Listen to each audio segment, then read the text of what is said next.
Hello my fellow investors, and welcome back to another stock analysis video. Today guys, we are going to be analyzing the company Chemours company, and this was actually brought up by none other than my best friend, and he's actually appeared on the channel often where he mainly just does technical analysis, which I'm better at than him, but I just don't do it because I don't want to outshadow him.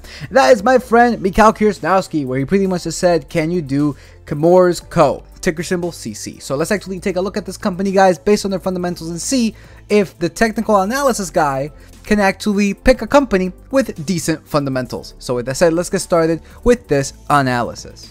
Coming into the dividend summary, guys, this company does pay out a dividend and it's actually kind of iffy, but let's actually go into this a little bit. Current yield of 3.79%, which ends up being 25 cents per share, annual payout of $1.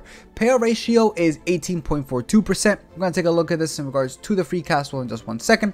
A 5-year CAGR, guys, of 52.81%. However, 0 dividend growth years, meaning that they have not grown this thing consecutively. However, looking at this graph, guys, on the 5-year, we can see that even though they have not been able to grow it, they're pretty consistent as of what, 2018, August 15, 2018. They kept it at 25 cents per share up until today. So the fact of the matter is that they have not been increasing the dividend. However, they may actually subsidize this with something else, i.e. the shares outstanding. We're going to take a look at that later in the video. So hopefully they're at least buying back shares. Ex-dividend date passed as of August 12. Payout date was September 15th, and they pay their dividends quarterly. Coming now into the calculator, guys, we got the ticker symbol for CC, market cap of $4.2 billion with a PE of 5.02, which is looking really solid, and a current share price of $26.90. Looking at this company's graph, we can see that they're down 14.25 on the 1 year and 20.88% on the year to date, closer to the 52-week low at $22.56, but still not at the ultimate low as it could be, but nonetheless is looking fairly decent. As we just said, they do pay out $1 in annual dividends per share, which ends up being $155.6 million in dividends every single year. And in regards to their 5-year average free cash flow, if you subtract this, they're left with $269 million, and as of their last year's free cash flow, it is $387.4 million. These payout ratios come out to be 28.66% for the last year's free cash flow and 36.65% for the 5-year average, meaning that this dividend is 100% sustainable. Jumping into now some fundamentals, starting of course with the net income. Unfortunately, this is not looking good. 5 years ago of $746 million to 1 year ago of $608 million. That's a decrease of 18%. And on top of that, guys, they actually went in the negatives 3 years ago to negative $52 million.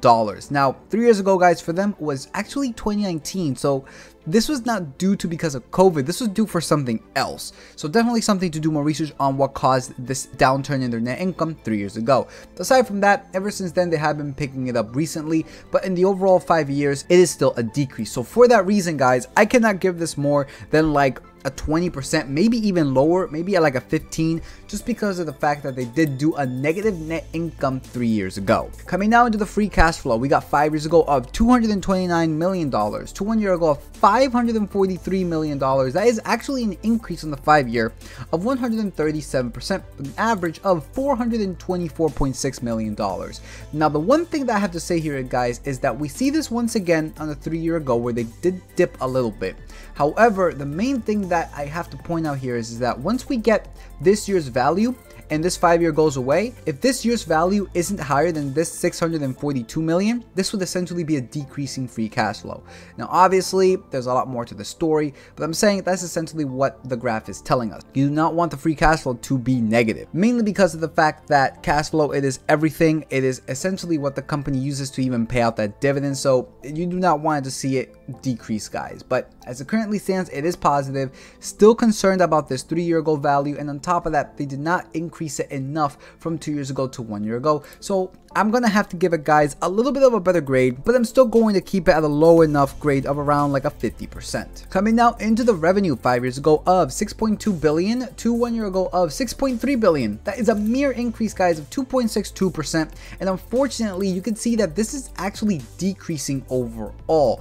Now, obviously, this is not telling us this year's value, but As you can see, the overall trend, guys, is still decreasing, even though if on the 5-year it is increasing. So if this year is not higher than $6.6 billion, then this would automatically be decreasing by next year. But for now, I'm gonna keep it at like a 70% just because it's barely passing and it's not really anything that impressive to me. It just really isn't. Now coming into the total assets minus the total liabilities. If the company's assets surpass their liabilities, that means that they will probably survive an economic downturn. Currently, guys, they're at $1.2 billion and they've actually been going up ever since their downturn 3 years ago. So definitely something happened 3 years ago that's something to know. So boy, please leave it in the comment section if you know. So yeah, aside from that, you can see nice steady increase from 3 years ago to today. So that's actually not too shabby. Average total assets is around 7.4 billion. Average liabilities is 6.4 billion. Doing this difference, we get around $950 million. I'm going to give this essentially, like, I would say 75%. Mainly because if we did see a dip here, but it did recover and it's looking okay, right? It's looking actually really good. So I'm gonna give it a little bit more than average at like a 75%. Coming down to the cash flow minus liabilities, let us see if the cash flow is able to surpass their liabilities, because cash flow, guys, is used to pay down their debts, buy back shares, issue a dividend, and overall grow the company. Obviously, liabilities is part of debt, so what I'm looking for here is, are they at least making the attempts to try and bring this value from the negatives closer and closer to zero? And as it currently stands, guys, they're at almost negative $6 billion. However, take a look at this. 5 years ago to 4 years ago, they did go down. Then 3 years ago, they increased it. But then from 3 years ago to 2 years ago, they went down again, i.e. getting closer to zero. That's what I mean by it's going down, because it's getting closer to zero. And then from 2 years ago to 1 year ago, they increased it a little bit. But overall, you do see some trends of it actually getting closer to zero. Average cash flow minus average liabilities, we get around negative $6 billion. I'm actually going to give this a fairly decent score. At least they're trying to bring this back down to zero, and I'm going to give it like an 85%. Now coming into the most underrated of all the metrics, we got the shares outstanding. And this one, guys, took me for a loop, because I was not expecting to see these kinds of shares outstanding, seeing the fact that we just saw not really good profit metrics. But this actually fairly surprised me. You essentially want companies to be buying back shares, especially if they pay out a dividend. Not only by buying back shares, if they pay out a dividend, do they lower the payout ratio, but they also give you a bigger piece of the company as a whole. Remember, when you buy a company, guys, you are taking ownership of their profits, of their debts as well. So please, it is very important for a company to be buying back shares, especially if you want that company for its dividend. Now, look at this, guys. This is absolutely massive. 5 years ago of 183 million shares to today of 155.6 million shares. That is a massive decrease of almost 15%, which is crazy. And from the previous year to the current year, they bought back another 3.35%, which is again a massive decrease as well. However, though, even though this is actually looking really good, we do see a couple of issues here where they actually did issue shares from 3 years ago to 2 years ago. As you can see, it went from 163.6 million to 164.9 million, but overall, it's still going down. So for that reason, guys, I'm essentially going to give this like a 97%. And now lastly, looking at the cash and equivalents, they currently hold $2.7 billion with an average of $2.87 billion. Looking at a quick overview of the company, we got the net income at 15%, free cash flow 50%, revenue 70%, assets minus liabilities 75%, cash flow minus liabilities 85%, and the shares outstanding at 97% for an overall grade, guys, of 60%. Yeah, that's kind of what I was feeling this company at when I was looking at these kind of fundamentals. It's not really amazing, but it's also not bad, I guess you could say. It just could be a little bit better, especially that net income and the free cash flow. If they were to fix these two things, guys, this would be a really solid company. But with a current PE of 5.02, as well as kind of being close to the 52-week low, guys, at $26.90, is this a fair buy? So let's actually make some assumptions now. Low, median, high, using revenue growth, projected share buyback, and the required rate of return. I like how I've been getting a lot of comments recently being like, you don't understand growth, you don't understand growth. Guys, the first thing I have here, the first thing I put as an assumption, it is the revenue growth in the next 4 years. I don't know what else to tell you. If you think I don't understand growth, then okay, I guess. I don't know why then I'm making this assumption, but you know, it is what it is. So let's come over here to Seeking Alpha's growth tab. Revenue growth forward, by the way, it is 12.81%. That is massive. And the year over year is 22.45%. Now, I have to be conservative. I'm sorry. Boy, I understand that this is the company that you chose, but I'm not going to give you any bias. I'm not going to give you any favoritism either. I'm going to give you the raw deal as it currently stands. So I'm going to be fairly conservative when making these assumptions. For the revenue growth, I'm going to go with 5%. For the median, let's just go up to 7%. And for the highest one, let's go up to 9%. Projected share buyback. This is going to be, well, guys, they have been doing 15% on the 5-year. That is ridiculous. Will they continue to do this? Honestly, with the current share price of $26.90, maybe. Because if a company is buying back shares at a really low share price, it is the same way that we buy shares when they're really low. The lower the share price is, the more shares they get, meaning it actually is good for them. Now, 15% might be a little too much. So for that reason, let's say that for the low assumption that they do the same thing, 5, 7, and 9% for the projected share buyback. Now take a look at this, guys. This gives us now target share prices: $73.95 for the low assumption, $80.83 for the median, and $88.28 for the highest one, all of them with a required rate of return of 10%. Now adjusting for debt, this actually comes up by around $10 or so, meaning that their cash and equivalents is actually higher than that of their net debt. So now it is $83.51, $90.59, and $98.23. That's actually looking really solid. Adding a margin of safety of 5, 10, and 15%. This comes down now to $71 to like $79 for the low assumption, $77 to $86 for the median, and $83.50 to around $93 for the highest assumption. Guys, the current share price is $26.90. That's actually looking really good. Take a look at this, guys. This would essentially tell you that based off of these numbers, if you were to buy this company adjusting for debt at $83.51, assuming that they'll grow 5% in the next 4 years, as well as buy back 5% of shares, you will get 10% at $83.51. If you believe my assumptions right here, at $26.90, you would be getting a massive return. In fact, let's actually see what that return would be. And after a few trial and error, guys, I actually found out that based off of the target share price adjusting for debt, you will be getting a 35% return on this company in the next 4 years if you believe these assumptions over here.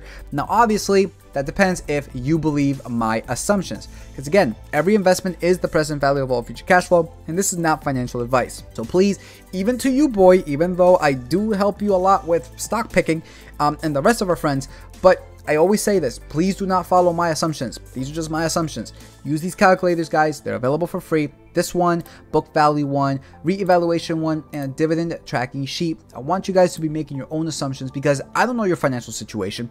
I don't know where you live. I don't know anything about you. I mean, I do know about you, boy, but I'm saying everybody in general, everybody's different. So please make your own assumptions to see where you would lie at. But as it currently stands, based off of my assumptions, this is looking fairly solid. And all I'm asking for, giving you guys free content pretty much every single day, a live stream occasionally, which by the way, if you guys haven't voted on that poll for me to do a live stream on the 13th at around 7 p.m. Eastern, please go and vote there because I kind of would like to cover the CPI in a live stream. If not, I'll just do it in a normal video, but you know, I really would like to do a live stream.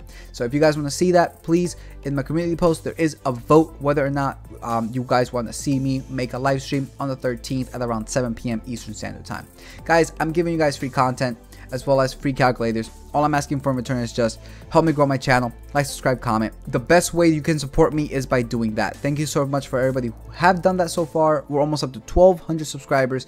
That is insane. Thank you all so much. I really do appreciate it, and I really couldn't have made it without all of you guys. That's why I'm more than happy to take everybody's recommendations on stock analysis and that kind of stuff, because you know, I honestly think that you guys deserve to be heard, and I'm more than happy to be able to do this with such an amazing kind of following. So now with that said, let's actually take a look at this dividend. So at $1, it's not looking that good. However, putting in $5,725, guys, this would net you 212.83 shares, which essentially would translate at $212.83 in annual dividends.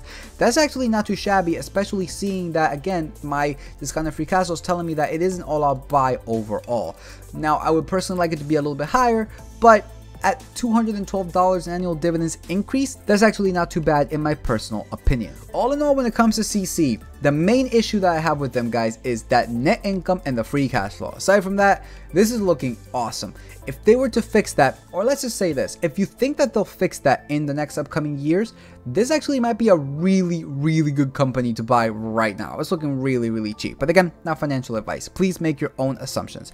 That pretty much does it for this video. Like if you like, comment, subscribe. It really does help with the algorithm on YouTube. You guys can follow me on my new tech sites. Link in the description below. So with that said, peace out, and we'll see you all in the next stock analysis of video. And boy, I better see a TA video coming from you on this company very, very soon.